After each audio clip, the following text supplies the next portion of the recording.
Hello, all. Welcome to another session of patent law. We are discussing patent related provisions under the Indian Patent Act 1970. In our last session, we had gone through the meaning and introduction of patent, exactly what you understand by patent, what were the objectives of patent as a IPR regime, and what do you mean by an invention. In India, like we said, the Patent Act 1970 regulates the patent, and the DIPP, MCI, and the Controller General of Patents, Designs, and Trademarks are involved in granting of patent. In our last session, we had understood certain international conventions, treaties, and agreements which have granted patent a significant place under the IPR regimes.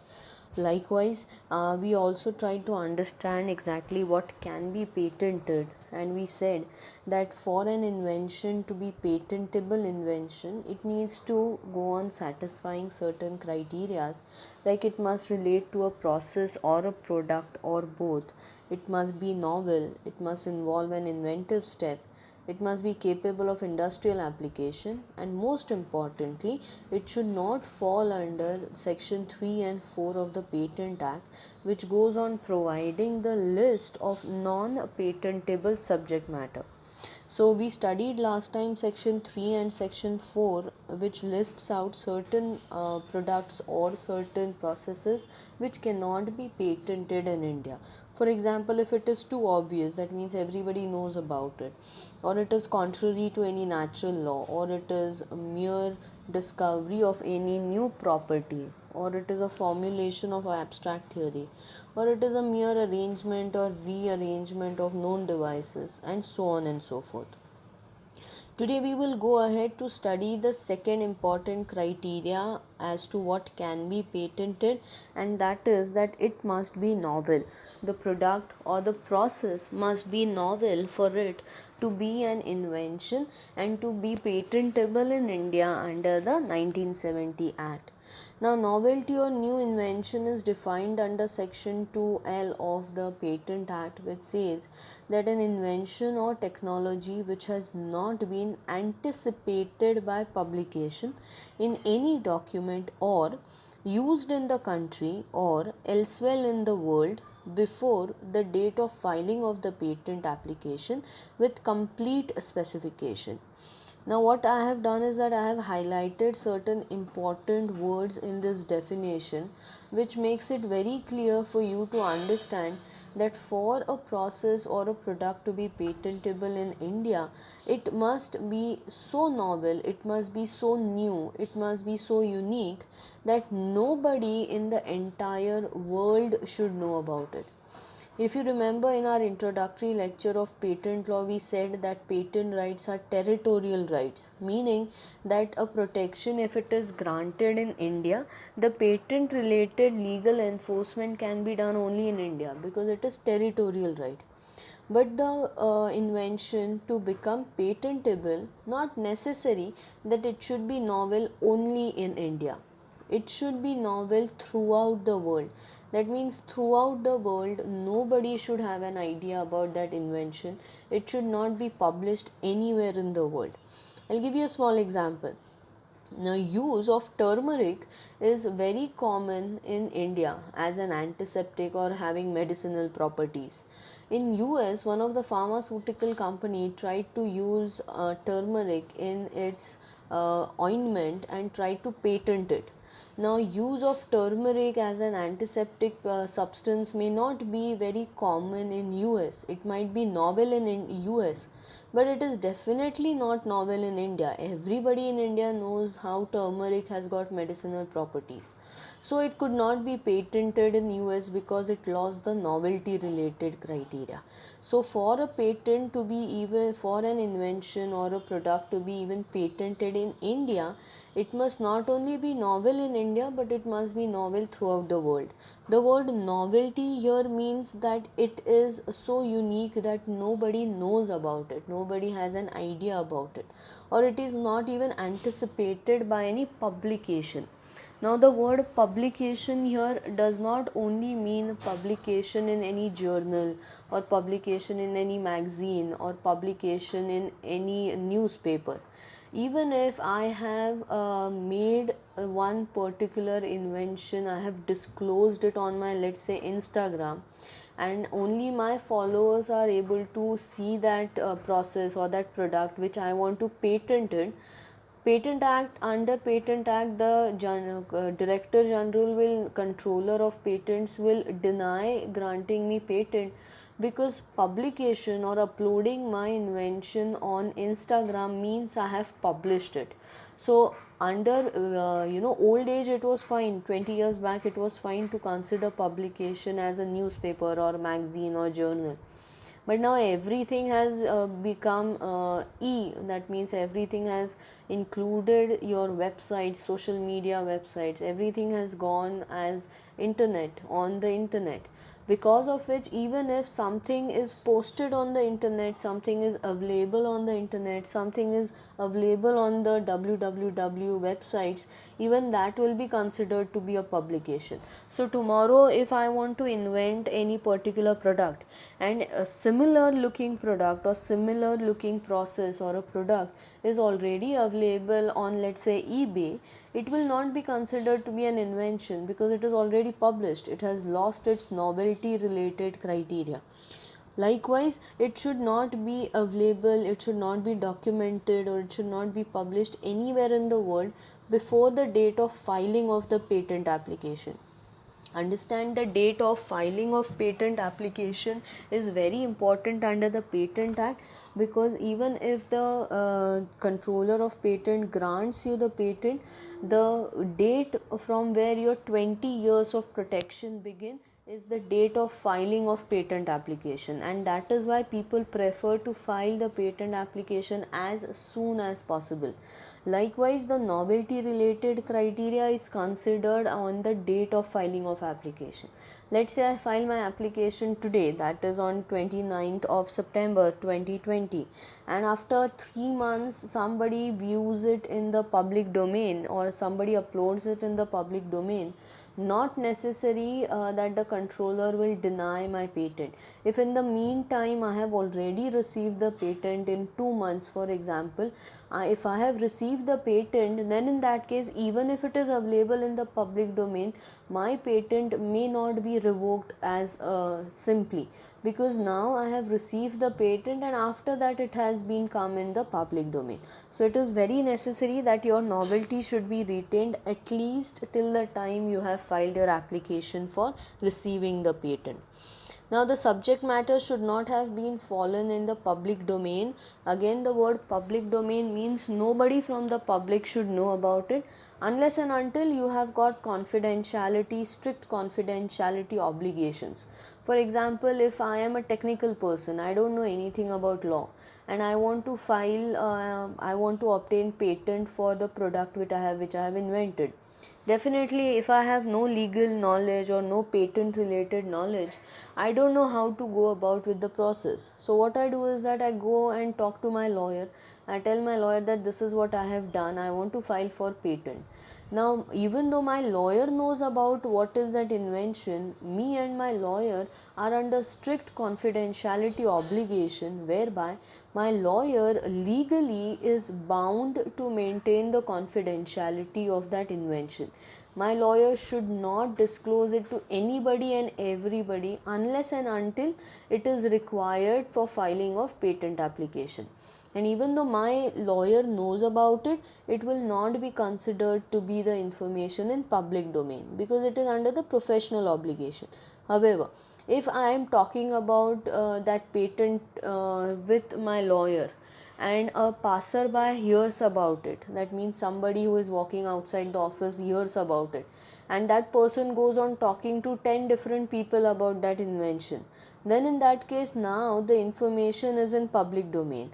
If tomorrow somebody objects to it saying that we already knew about it, that this is what can be done with the product, it is no more novel, then the controller general, that is the controller, will go on denying the patent application. Likewise, the novelty requirement basically states that an invention should never have been published in the public domain. It must be new with with no same or similar prior arts. Now, the word here which I have used is prior art. The meaning of the word prior means before, we all know about it. The word art here means any activity. So the word here art means any document, any information or any literature available on that invention. The word prior art here means any evidence that your invention is already known. That means it is there before you are filing an application for patent. What controller generals do and what people before going for patent application do is that they do a prior art search. Now the word prior art search means that they try to find out that whatever invention we are considering it to be patentable, can it be actually received as a patent, can it be granted patent under the Indian Patent Act, can it satisfy the criteria of novelty? Will it be considered to be novelty?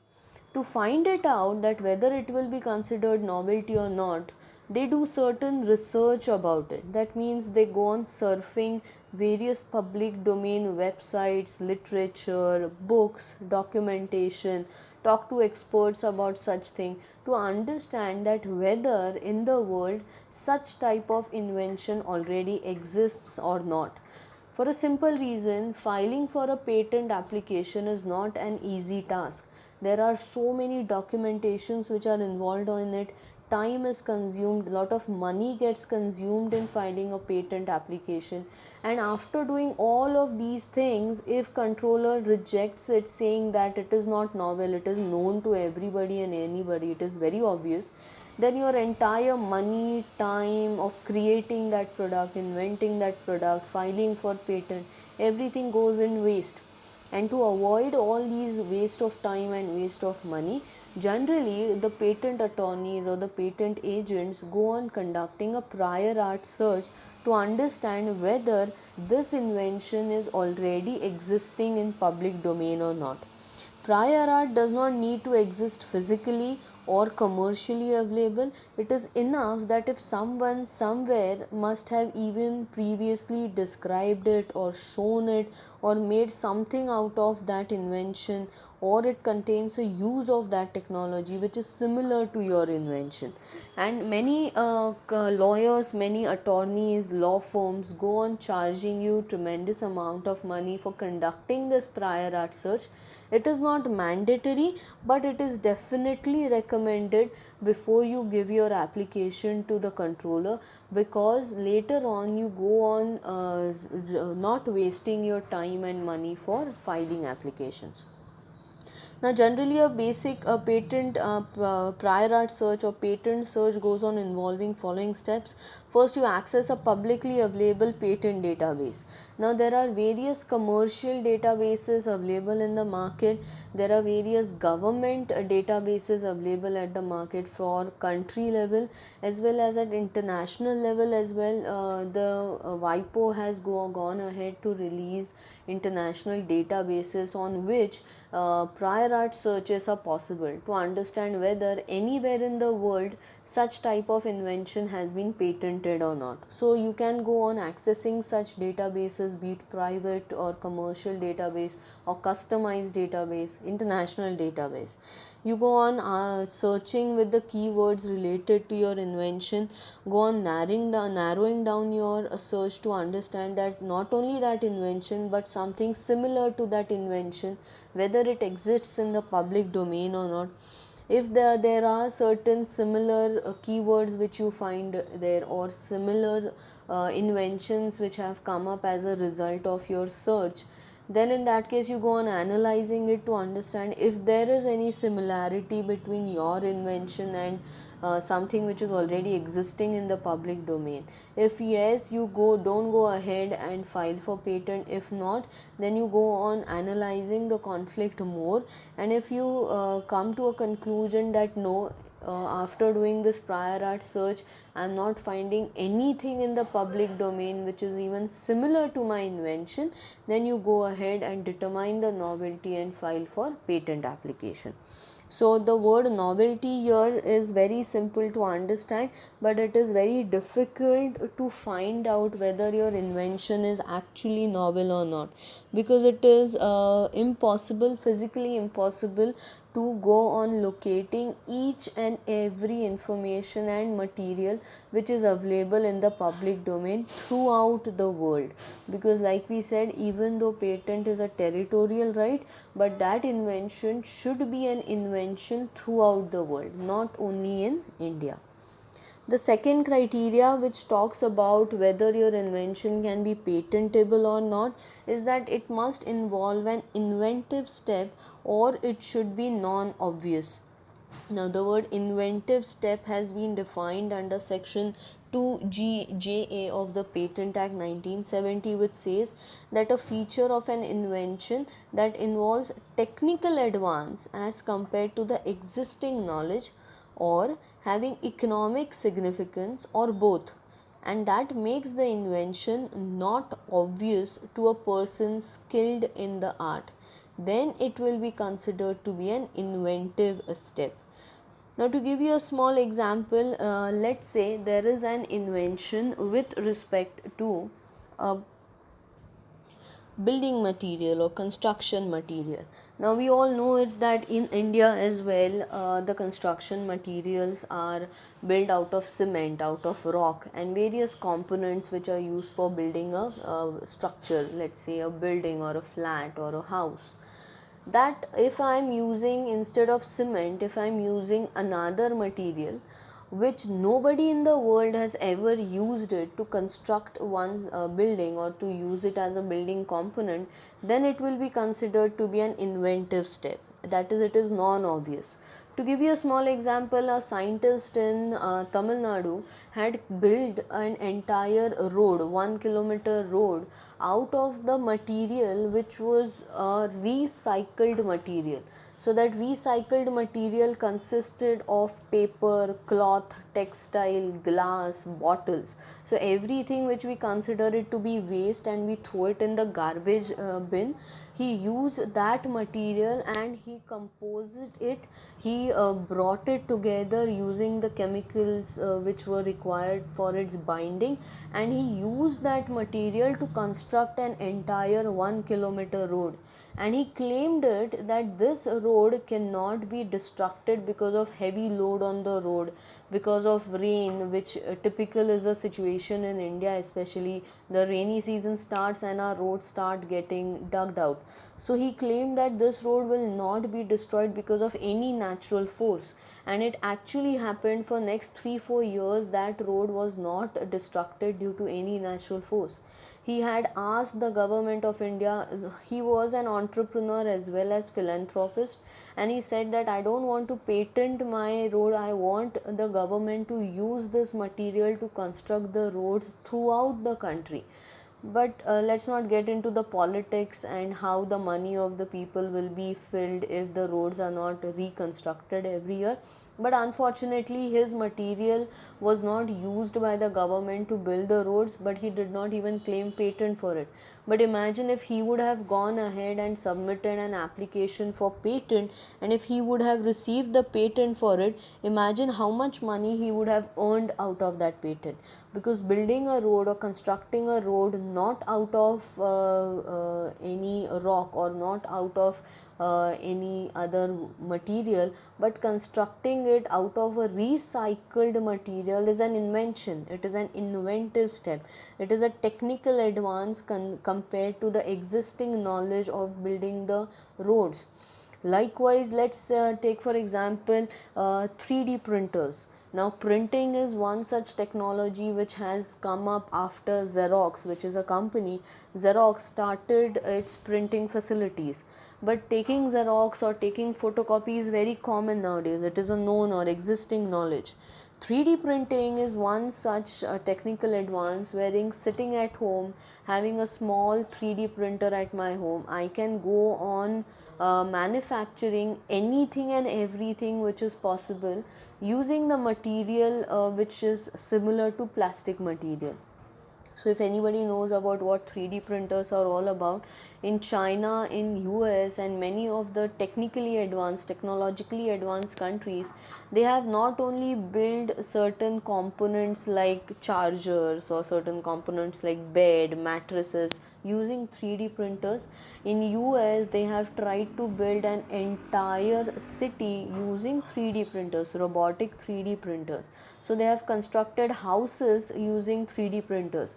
Within 10 to 15 minutes an entire room gets constructed using the robotic arm of a 3D printer. So this is a technical advance, this is something which is inventive step, this is something which is non-obvious. And if your invention is having certain inventive steps which is a technical advance to the existing knowledge related to that field, then only it will be considered to be invention. So the invention must not be obvious to a person skilled in the same field as the invention relates to.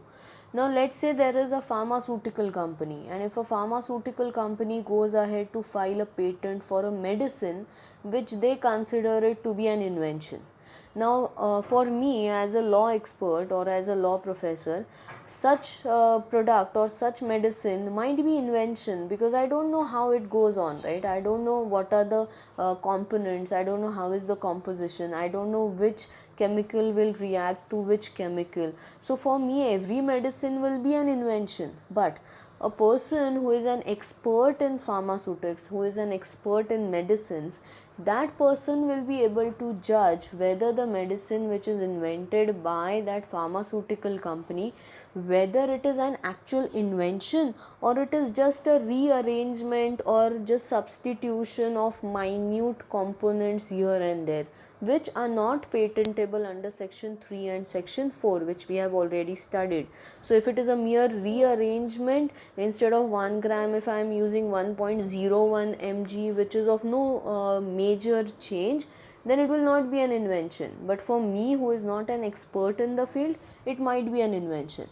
Now the controller go on judging whether an invention is non-obvious or whether it involves inventive step or not, is when they contact the expert who are in the same field of the field which is related to that invention, and they are the people who go on giving their expert advice as to whether this invention involves any inventive step or it is just mere rearrangement and recomposition. Likewise, the third criteria for the invention to be patentable in India is that it must be capable of industrial application. Now the word capable of is very important here. Let's say I go on patenting my invention. No law can force me to immediately start manufacturing or production of my invention. If I am the patent holder, I get exclusive right to decide what I should do with my patent. If I don't want to manufacture that patent but just keep that patent for my personal use, nobody can stop me from doing that unless and until I am using it. A patent will be granted to an invention or even if it is capable of industrial application. So if my invention can be used or made in an industry, in a company or in a manufacturing unit, then it can be granted a patent for. But if I have done some invention and nobody can produce it, nobody can manufacture it, it cannot be used in industry, there cannot be any industrial application of that invention, then in that case the patent authority will say that it is of no use, and that is why it is just an invention with no utility, and they will not grant patent for it. Likewise, it essentially means that invention cannot exist in abstract, means it should not only be hypothetical, it should be of some use, and it must be capable of being applied in any industry, which means that the invention must be practical utility in order to be patentable. If let's say for example if I invent an iron means istri, ज्याने आपण कपडे इस्त्री करतो. If I invent an iron which has not got a flat bottom but which has got a circular bottom, now it is an invention, right? Till now we all know that irons are of flat bottom, म्हणजे त्यांनी NEET इस्त्री करता येते.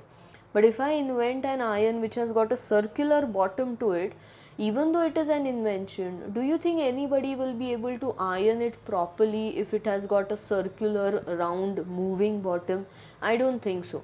So in this case, even though it is an invention, it is new, but it is not having any industrial application, that means it has got no utility absolutely, then in that case such invention will not be protected under the Patent Act.